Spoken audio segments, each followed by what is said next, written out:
followed by Neil Findlay. Mr Lockhart, please. Thank you, Presiding Officer. Just before recess, the Economy Committee published a wide-ranging report on the performance of the Scottish economy over the past 10 years. The inquiry lasted 6 months, and the committee heard evidence from stakeholders across all sectors. The main conclusions of the report include the following, and I quote: "Economic growth in Scotland in the past decade has been significantly below the performance of the UK economy and Scottish Government targets, as well as historical growth rates for Scotland." I will in a second. The report goes on to conclude that levels of GDP growth in Scotland are marginal, productivity is low and wages are stagnant. These conclusions are supported by what the Scottish Government's own figures tell us about what's happening in the economy. We're seeing the lowest trends in economic growth in Scotland for 60 years. And perhaps now the Cabinet Secretary can explain why that is the case. Cabinet Secretary. That isn't the case, and I think that's the point that I was just about to make, that since publication of that report, and looking at, say, specifically GDP, Scotland is outperforming the rest of the United Kingdom. I have read the Economy Committee's report, and I'm sure that Dean Lockhart will welcome this. I will try and implement as much as I possibly can from that very fair report in terms of recommendations. But equally, will Dean Lockhart welcome the fact that Scotland's economy is now outperforming the rest of the UK?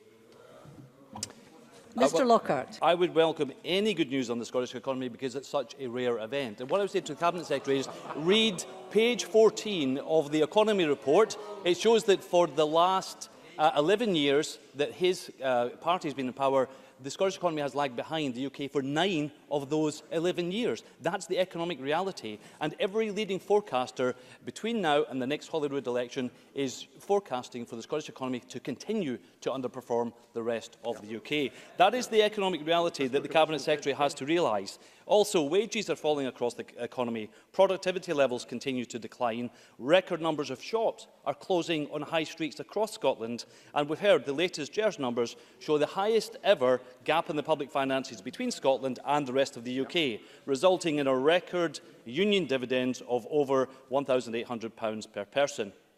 Presiding Officer, given this unprecedented economic background, the main recommendation of the Economy Committee, supported by all members, was for the Scottish Government's economic strategy to be reviewed and updated as a matter of urgency. This programme for government was the ideal opportunity for the SNP to do that, to move away from the failed economic agenda of the last 11 years and to set out a new vision for the Scottish economy. But the programme for government fails at every level. First of all, there is no new vision. I need to make a bit of progress. I don't have a lot of time. I might later.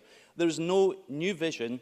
All of the economic measures in the programme of government have practically been announced before. There is nothing new in the South of Scotland Enterprise Board, the Barclay Review, the tinkering with business rates, the establishment of trade desks sitting within British embassies, and the Scottish National Investment Bank has already been debated in this chamber. Now, the programme for government does set out 2 new economic measures, but they lack credibility. First, the National Export Plan, to help increase Scotland's exports across the world, has funding support of less than £7 million a year. To put that into context, there's an announcement today of £30 million for staffing for the Scottish National Investment Bank. This shows how real the ambitions of the SNPs are for growing Scotland's exports. And secondly, perhaps this is what Mr Mackay wants to talk about, the new Economic Action Plan, announced as a central part of the programme for government yesterday. But when you look closer, it is hidden in the programme on page 46 as a footnote. All this shows is this, again, is an exercise in spin and no substance from the SNP. But the most fundamental problem with this programme for government is that people no longer trust the SNP to run the economy. The people of Scotland have seen promise after promise being broken by the SNP when it comes to the economy. In the programme for government in 2016, the First Minister announced the Scottish Growth Scheme as a £500 million vote of confidence in business. But more than 2 years later, not a single loan has been granted to Scottish business under that scheme. In the 2016 Holyrood Manifesto, the SNP promised not to increase the basic rate of income tax. We now have more than 1 million people in Scotland paying more as a result of that broken promise. Yesterday, the First Minister promised that the business environment in Scotland will remain competitive, but the SNP continues to punish business by imposing the large business supplement. And the SNP has promised to increase productivity to the first quartile, but again, figures released just 2 weeks ago show that we are still in the third division. The list of SNP broken promises on the economy is endless, but this shouldn't surprise us because, in the final analysis, the SNP will always prioritise independence above everything else, above the economy, above the NHS and above the education. No, I'm running out of time.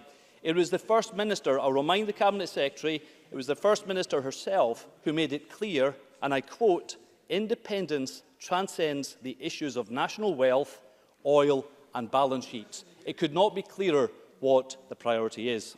Presiding Officer, the people of Scotland want real change. They want an end to constitutional politics and a government focused on the day job. This programme for government is not the answer.